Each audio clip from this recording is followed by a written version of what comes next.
Hey, what is up guys, I'm Exteria, and in this video, we're going to be talking about what are the best comps to play in patch 15.3. Since there is no B patch currently, I'll give you guys a rundown on the new unique comps that are very powerful to play, instead of repeating about Colossal Udyr or Prodigy Yuumi. So if you're looking to play new comps, this is the right video for that. Before we get into it though, let me explain to you about the different openers I use to win streak with, and this one is Gnar and Sivir as one of the main carries, so whichever one's level 2 first, you put the item on them. And you can use whatever frontline that you see here. You can use Aatrox and Zac. Crazy enough, Heavyweight is actually very powerful the early game just because you gain plus 100 HP on the board. So everyone here gets 100 HP and it makes your board tankier, so therefore you last longer. Other openers you can do is like Aatrox with Mundo, just so you can have Luchador with Mundo and Gnar to gain that extra synergy. If not, if you can find Mundo, then the Fairy is also fine instead of using Mundo, so you have at least like 2 Juggernauts on the board. Another frontline you can do is having Malphite with Cannon, so you have 2 Protector and you also gain Crew with Malphite and Sivir.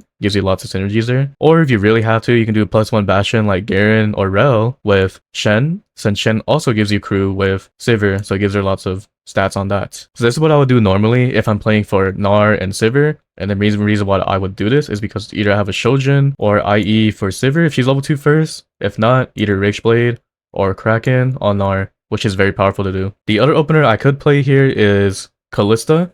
And Kalista and Neferi is all you need, whatever frontline you can find afterwards, like Aatrox to gain Juggernaut. And then from here you could do on +1 like Zac or something for heavyweights, or you can throw in Katarina to gain the Executioner. Either one is fine. And the best item I would play for this direction is either Shojin or IE for Kalista. Sometimes Gwynsu's Rageblade is also pretty good too, so these are the items that I will look for playing Kalista opener. The other opener here is Prodigy, and you can do either Ezreal or Syndra carry. Either one's fine. Like any AP item is fine with Jewel Gauntlet on either one is okay. And same with Shojin's also good with either one. Essentially it's just an AP opener with anything. Even Gwynsu's Rageblade is also good on either of them. It doesn't really matter. But the trick here is if you want to play for Prodigy Yuumi, there is a trick you could do with Garen where you put like Adaptive Helm on him. He'll be like a mega tank and stacking lots of HP. Or another version, which is putting Innervating Locket. You just make Garen your main tank and you just win out because this item is actually so broken on him, and put whatever tank items you can on him. And then my last opener I would play is Lucian, and this is like kind of rare for me to do just because it's playing up to Sorcerer is weak now in the current meta, so therefore I don't really play this opener unless I have a level 2 Lucian, Aatrox, and potentially level 2 Cannon. And the other condition that I would play is I have GP to start with as well, so therefore I can have Mech on the board. And this opener you can do same thing with like the Prodigy opener. As long as you have any AP items like Shojin or Jewel Gauntlet, I would play this opener as well. Alright, getting into it, we're going to be talking about is the Fast 9 Varus board. In order to play this comp, you need to do these steps. For one, we need to win streak. The reason why we do this is because when we hit stage 4, you will lose tons of HP. So therefore you need to save enough HP so that you can lose stage 4 and hit 9 this way. Another reason is because you need a lot of econ as well. So the longer your win streak is, the more money you also get on top of that. And speaking of money, you also need to pick up at least 2 econ augments or anything to temple with. And these augments particularly is anything with econ, which is basically anything to do with money or anything to do with levels, so you can get to level 9 faster. And anything to temple with is stuff like items, so you can power up your board so you can win streak with, or you can do stuff like combat. But in this case, since we're talking about stage 2-1 augments here, it's combat in the sense of leveling up your units just so you can tempo to level 9 easier. And for your econ augments, the best one I would say to take is Raining Gold, because it just gives you flat gold to help you level up units, and it also makes you hit level 9 easier. Another econ augment here I will take is aura farming, just because I have a potential idea of which comp I'm going to play. Since you're going to use 4 of the 5 COTS units anyways, you might as well just pick up aura farming if your board is strong enough to potentially win streak with already. If your board's weak, I would skip out on this, because if you're weak all the way until stage 4-6 is when you get your level 2 5 COTS, you will die before you even get there. So therefore, don't take this augment if you're weak at the beginning. Another really powerful augment that I would take no matter what if I see it is a Prismatic level up. The reason why is because we can hit Fast 9 very easy, and it makes you win streak off rip because you hit level 5 at the beginning. If you hit XP button once, you'll hit level 5 already, so you can win streak with. And for the items, Deadlier Blades would be the best since you're playing AD board. Therefore, having Death Blade at the beginning will potentially make you win streak because by then you should have at least 2 or 3 full items. Another powerful item augment I'll take is Portable Forge since any artifact is powerful for this board. If not, you can do Slammin', which is technically an econ augment as well, so it's 2 bird 1 stone since you have items and you also have a way to hit level 9 faster. The thing about this augment is you have to use the items on your board. If you put it on your bench or inventory, you don't get extra XP, so therefore you have to use the items. For best combat augments I would take is 2 Trick, because it gives you lots of level 2s to start with, so you have a potential opener. Same thing with Stars Are Born, you can look to upgrade units, so therefore you can tempo this way. Or I would do Keepers, since it's a very powerful augment overall for early game and late game. So therefore having this augment will make you win overall. Now since we have a somewhat of an idea how to hit fast 9, for our items, the best thing you want to put on Varus is Blue Buff. This allows you to cast faster. If you can't do blue buff, like Shojin is also fine, but blue buff is better in this patch since they buffed it. So therefore, blue buff on any unit that used Shojin last patch is better with blue buff now. Second to that would be IE no matter what, because you need some sort of damage on Varus. And to amplify that damage, anything like Deathblade, Giant Slayer, or Guard Breaker, which is Strikers now I think it's called, it's fine as well. And for Twisted Fate, all he needs is Last Whisper, just because he can armor break for Varus. If you want to give him a combat item, Rage Blade is really good for him because this allows him to keep auto-attacking, and anti-heal on him is very powerful like red buff, or you can do, essentially he's just a debuff unit for your board.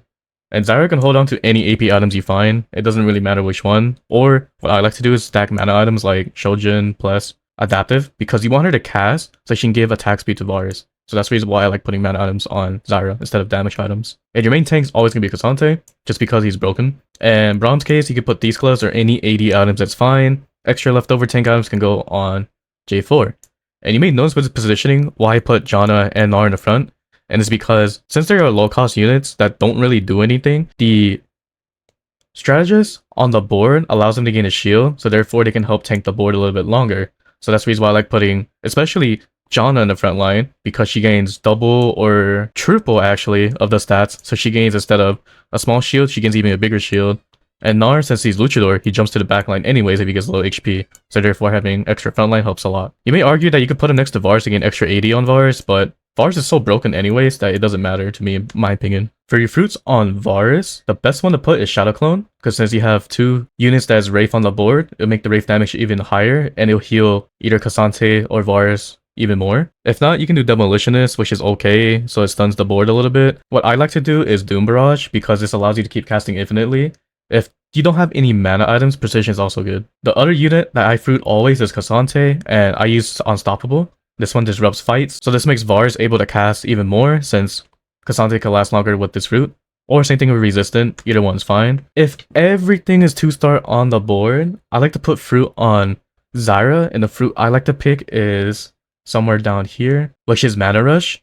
This allows you to gain attack speed immediately for Varus because she casts at the beginning. And they actually brought this fruit this patch, since during PBE it was too broken. They took it out for 15.1, 15.2, but now it's back in 15.3. So this is the case if I have everything level 2 and I have pretty decent tank items. I put Mana Rush on Zyra just to make Varus one-shot faster. The best opener I will play for Varus board is either the Gnar opener or sometimes the Kalista opener. Either one's fine. The next comp we're going to talk about here is basically new and innovative in my opinion, since I never saw it up until yesterday. Essentially, you play Volibear as your main carry and you play full Bastions. And how this works is because Shen is also Edge Lord with Volibear, so therefore you gain synergies with that.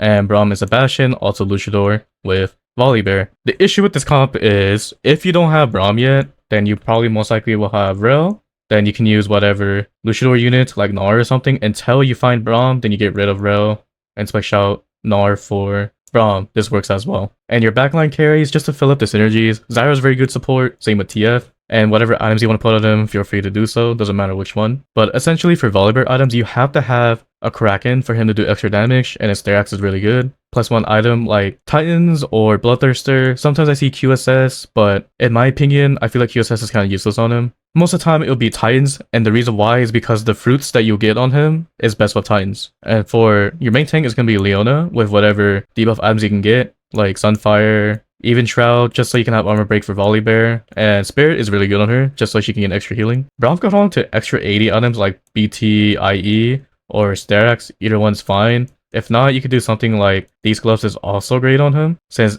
any type of items is powerful on him. And AP items go on Zyra or TF, it doesn't really matter. For the fruit on Volibear, weights would be really good on him, mainly because this makes it to where Volibear can gain lots of attack speed, so therefore this will make Volibear able to stack that times very quickly. And you also gain 12% damage reduction, which is also really good on Volley, so he doesn't die as easy. Or if you want to cheese fights, Trickster would be really good as well, because this allows Volibear to jump to the backline and kill the main carries over there. So either one of these fruits are fine, or if you want to be funny, Stretchy Arms is also pretty good on Volibear. Or if you just want flat AD attack expert, it's fine as well. For your fruits on Leona, I would say Resistance is probably like the best overall. If not, anything tank-wise is fine. Like Unstoppable is okay, but I don't really like it on Leona because it feels kind of weird on her. Or you can do round 2 is also fine if you have great items, because this allows the items to last a little bit longer. Or Tingzilla will also be fine, just so you have some sort of CC on the board. For your early game opener, I will do something like a Gnar board with Bastion will be fine. So you can play like Gnar, Sivir with Garen and Shen.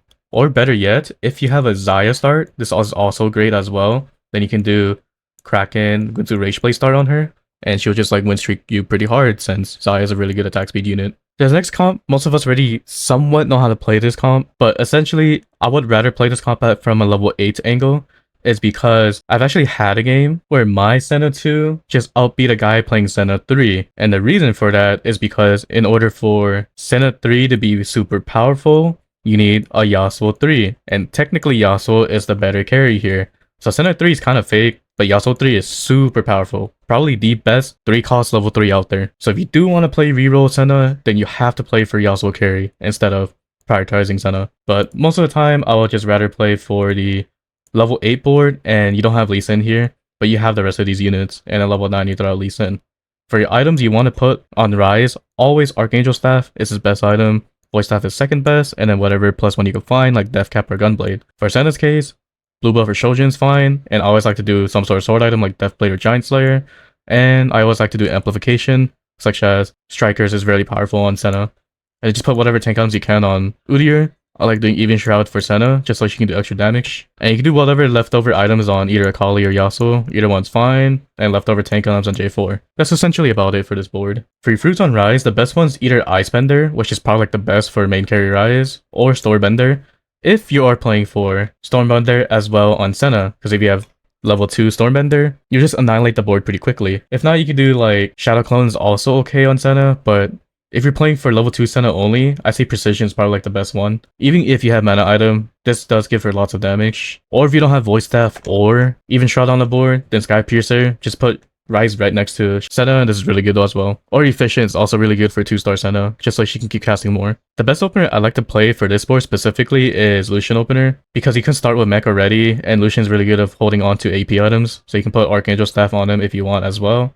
But Lucian's more powerful with a Shojin or Blue Buff start, Guardbreaker, or Strikers in this case, is actually really powerful to start with as well. The next comp here is Kog'Maw, and I know a lot of people told me that they don't win with Kog'Maw. Main reason why is because you actually need artifacts on him. So the best one is Flicker Blades. This allows Kog'Maw to cast infinitely, and he does lots of damage with it. Other great ones, as you see here, is from the highest win rate, which is Flicker Blades, all the way down to the lowest, which is Zhonya's. Dawncore just makes Kog'Maw cast infinite. Static Shift gives lots of damage on the board for Kog'Maw, since he can be auto-attacking a lot. And Lichbane, because he keeps casting, the next auto-attack is empowered a lot with AP. And Fisher Bones is just very good to potentially one-shot the backline with it, so it's pretty decent to cheese the board with. Or Zhonya's is okay, just because it's technically an Edge of Night on Kog'Maw, but AP, so it's actually really good on him. Whatever debuff items like Merlocon, you can just throw it on Janna, and her best item is like Gwynsu's Rage Blade or Archangel Staff, so it doesn't really matter what you build on her, to be honest. And Nico is going to be your main tank. Whatever tank items you have is great on her. Essentially, just play 6 Protector, and level 8, just throw out Rise, just so you can have Strategist, and you have a +1 Mentor for extra mana on Kog'Maw. The items you do want to build on him no matter what is Shojin and Archangel Staff. Unless you have 2 artifacts, then as long as you have Shojin, anything could work well with Kog'Maw after that. For your best fruits on Kog'Maw, I've seen either Bestest Boy or Rare Tree. It's okay. It's not really something you want to look for. I say the main one you want to look for is either Storebender or especially Fairy Tail is actually really good as well in Kog'Maw, since he's be casting infinite. You have a lot of fairies just doing lots of damage on the board. So it's either one of the monster fruits or Fairy Tail, I would say most of the time. And for the second fruit, it'll be on Nico, since she's gonna be your main tank. Either Unstoppable or Resistant or round 2 would probably be the best. For your opener, as long as you start with Kog'Maw and Protector, it's pretty easy to play this board overall. I would say if you have stage 2-1 Artifact, and if you find a Kog'Maw to start with, you can potentially play this board. But if you have Artifact that's actually one of these, and you don't have Kog'Maw yet, then probably the Syndra opener or Lucian opener would probably be best, with protectors in front, instead of using whatever you see here on screen. Most of these comps from here on out is technically going to be repeat, but I feel like most of us know how to play Akali from before, and the way how you play this version of Akali is you need the artifact Dawncore, since they nerfed Gwynzu's Rage Blade on her, and they nerfed her damage a lot. The damage isn't really the issue, it's just for her to cast Infinite. Gwynzu's Rage Blade is a lot weaker on melee units now, so Dawncore kinda substitutes that. And I've seen a lot of people win out actually with Dawncore Akali. So essentially you just want the item Dawncore with Shojin and Archangel Staff, and whatever tank items you can find on Constante, play Sonic Spark on him, just so Akali could do extra damage on the board. You play all protectors, and your level 9 unit could be Lee Sin and just turn him into Executioner, it's fine. But yeah, like the Kog'Maw board, just play your best early game and use the Crimson Veil fruit on Akali and Unstoppable fruit on Cassante, and that's basically about it for this version of the board. Here we got Star Guardian, and I feel like most of us know how to play Star Guardian already. It's just essentially early game, just use Rising Chaos fruit on Syndra and build these items on her. You can transfer this into Ahri, then later on you can transfer it to Seraphine. Pretty simple, right? And your main carry is going to be Jinx for this board, and your main tank is going to be Poppy. So you want to use any attack speed fruit you can find on Jinx, and Unstoppable on Poppy. If not, Tankzilla is okay for the fruits. Essentially, Jinx is basically like Ashe. You want Kraken no matter what on her, and then items like IE after that with Gwynzu's Rage Blade is fine. You can build whatever items on top of that. It could be any sword items. Gwynzu's Rage Blade just helps Jinx to stack Kraken even more, and the more you auto-attack with Jinx, the more attack speed you get over time. So therefore, Gwynzu's Rage Blade actually amplifies her kit overall. There is another version you can play of this board, is if you don't want to use Ahri and Syndra, you can throw in Gnar and Volibear. The reason why you would do this is because if you have no AP items and you're playing an AD opener, say for example you're playing Gnar opener, and you thought about playing Ashe, but then there's too many Ashe players, you can just pivot into this board is fine. If you want to play the more cap version of this board, then you just take out Volibear, Gnar, and Xayah at level 9, and you play for, my bad, you keep the Gnar, Varus, and Braum, because this gets lots of synergies here. You still get your Luchador, now you get 3 snipers, and instead of Seraphine, you throw in Cassante. So now we have lots of frontline here, and we also have potentially good stats on the board. This is still playing for Jinx carry and Poppy main tank. You don't want to switch out certain things because it'll make the board a lot worse as you're playing technically Star Guardian, but just a flex variation of it. If you don't want to play for Varus or Cassante, then what you can do as well is playing for more Star Guardians like Syndra and Seraphine. You can do this as well if you want to play for more Star Guardians instead of playing the Varus and Cassante route. So essentially, these are the many different ways you can play Jinx Flex. If not, you can just play the basic vertical Star Guardian if you want. Either one is fine. As long as you win out, who cares? These next 4 comps here we're going to be talking about, it's just the main repeat ones, like from every patch we know so far. And we're just going to go over the highlights, not really like in depth. Essentially, you play for this board is Prodigy Yuumi. The main items you want is Archangel Staff Gunblade, and your main tank is Leona. And you want debuff items on Malzahar with Morello and Void Staff, and whatever you can build. The trick I like to do is, if I have a Seraphine already, I just get rid of Cassante at level 8 and have 5 Prodigy. This allows you to heal Leona infinitely, so you have a super tank. And then level 9, then you can throw back Cassante. So this is the trick I like to do for this board. And then for your fruits, I feel like we already know what fruits to pick on this board, but if you want to take my take on it, Super Genius is very powerful on Yuumi, and same with Bullet Hell. They're both really good. And for Leona, Resistant or Selfish would be best. For this board, I think all of us know how to play this one, so I don't really need to explain it, but the tip I can give is always build these items on Ashe. Edge of Night allows you to win out because it's just a good cheese item. Or another tip I can give here is Zonios is actually really good as well because it's essentially like Edge of Night, but it lasts for 3 seconds longer. Yes, it's an AP item, but who cares? It works. The next board after that is essentially just Malphite 3 with any sniper as a carry. If you can't play Jhin 3, you can play Sivir 3 up until you play Jinx 2 as a main carry, or if you're strong enough, maybe you can fast 9 and play Varus as your main carry.